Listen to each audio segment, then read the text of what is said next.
আজকে আমি বিকালের নাস্তা বানাতে গিয়েছিলাম, আর এই বিকালের নাস্তা বানাতে গিয়ে আমার মেজাজ একেবারে খারাপ হয়ে গেছিল।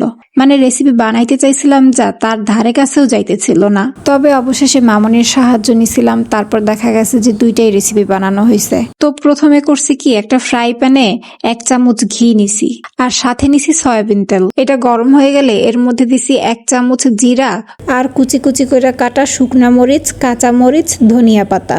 এরপর এগুলো সব ভালোভাবে ভেজে এর মধ্যে দিয়ে দেব 1.5 কাপ পানি, আর সাথে 1 কাপ সুজি আর স্বাদ মতো লবণ।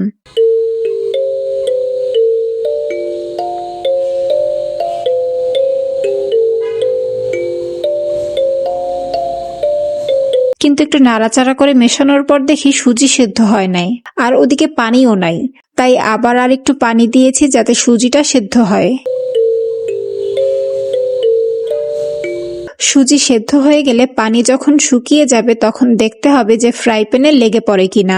যদি লেগে পড়ে তখন চুলা থেকে উঠিয়ে ঠান্ডা হতে রাখবো।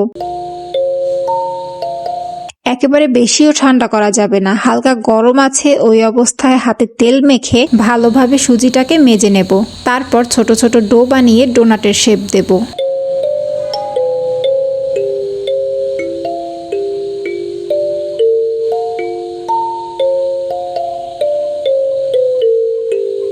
এভাবে অনেকগুলো বানিয়ে নিয়েছি, এখন এগুলোকে তেলে ভেজে নেব। কিন্তু আমি ভুলটাই করছি এই জায়গাতে।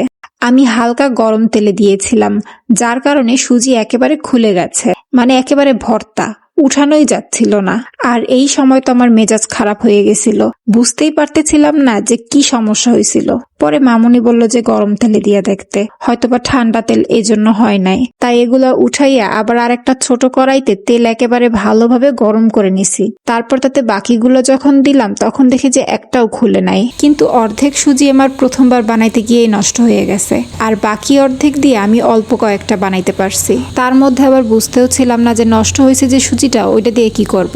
ওইটা তো একদম তেলের মধ্যেই ছড়াইয়ে গেছে। তো মামুনি বলল যে আচ্ছা ঠিক আছে, এটার বন্দোবস্ত সে নিজেই করবে।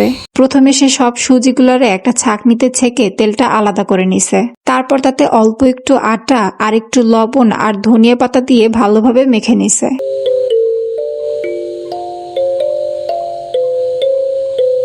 এরপর এটার শেপ দিছে এইভাবে, মুট্টা পিঠার মতো, যত সংক্ষেপে পারা যায় আর কি। যাই হোক, এরপর ওই গরম তেলে আবার এই সবগুলো ভাজবে।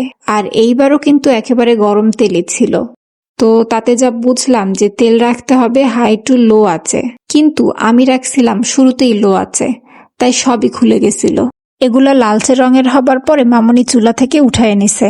তবে একটা মজার ব্যাপার হচ্ছে, আমি প্রথমবারে যেটা ডোনাট শেপ দিয়ে ভাজছি ওটা ভাজার সময় কোনো ঘ্রাণ বের হয় নাই, কিন্তু মামুনি যেটা আটা দিয়ে মাখানোর পরে ভাজছে ওটা দিয়ে সুন্দর একটা ঘ্রাণ বের হয়েছিল।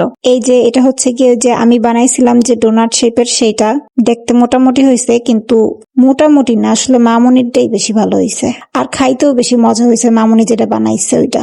আর প্রথমটার থেকে এইটাই বেশি একটু মুচমুচা ছিল।